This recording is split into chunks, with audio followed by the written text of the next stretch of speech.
debate in the US. Yeah, yesterday we were talking a lot about reactions in the US to that presidential live TV debate.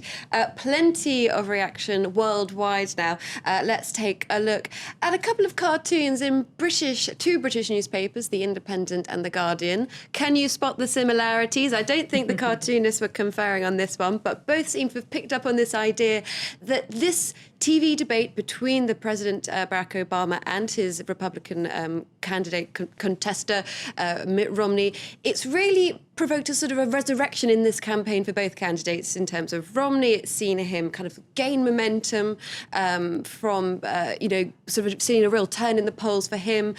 For Barack Obama, it's a resurrection in terms of from the first debate, the second one saw such a change in terms of his attitude, in terms of how aggressive he was. I also like to think that The Independent is showing there that the stakes are high. I could be reading a little bit too much into it, but it's interesting to see that is a similar theme that two different papers have picked up on. They're at each other's throats as they're neck and neck in the polls. Exactly. There's a lot of things to draw from those two pictures, but similar themes in both.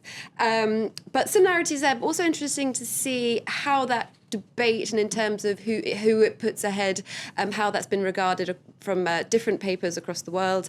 The Jerusalem Post, they say that the issue of Libya and how that was treated in the second debate, that kind of puts Obama back on top. They say that foreign policy was always his sort of like little Achilles heel, as it were, but the fact that he was able to talk a little bit about Libya and has kind of Obama's Achilles heel. Exactly. They say. This is what the Jerusalem Post, they were saying that... Because he's generally considered stronger than Romney when it comes to that sort of thing. Well, as in terms of the attack, the September attack in Benghazi, so that was kind of his real target, but that he seems to have kind of made amends on that.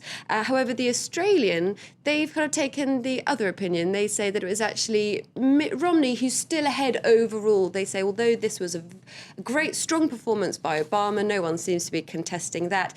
They say that overall these debates have seen Mitt Romney really kind of improve and have this sort of the impetus, the momentum, they say, is still with him. They say that in politics, the hardest thing is to switch momentum, and then the hardest thing for the opponent is then to contest that momentum. This is kind of this great big snowball effect as you hear more and more and more people are, actually, maybe Mitt Romney is a little bit more casual and easygoing than we previously thought. So they say that it's really going to be a tight race in the third debate to see who is going to sort of be able to get that momentum and switch it back to them. Well, of course, it's not up to the Brits or the Australians, is it? It's up to the Americans, and they'll be having their say in under 3 weeks' time. Now, what about China? It was mentioned a bit in that debate. Absolutely. No, it's interesting to see that a lot of other papers have been focusing on who was the winner of that debate. China just like to count how many times they were mentioned in this debate. They say that China bashing was top of the agenda. The China Daily says China was mentioned dozens of times in this debate, only once positively. They say that we just are seen as a sort of an easy point-scoring target. There isn't a huge amount of justification between these attacks. This isn't just the China Daily being a bit sensitive. It's also something that's picked up in the Wall Street Journal, who notes that China was a punching bag in the debate. And here in France, François Hollande has been speaking to the media ahead of the EU summit later in Brussels. Yeah, in fact, and he's given his first interview to a British-speaking newspaper. This is an interview in The Guardian. This is ahead of that EU summit.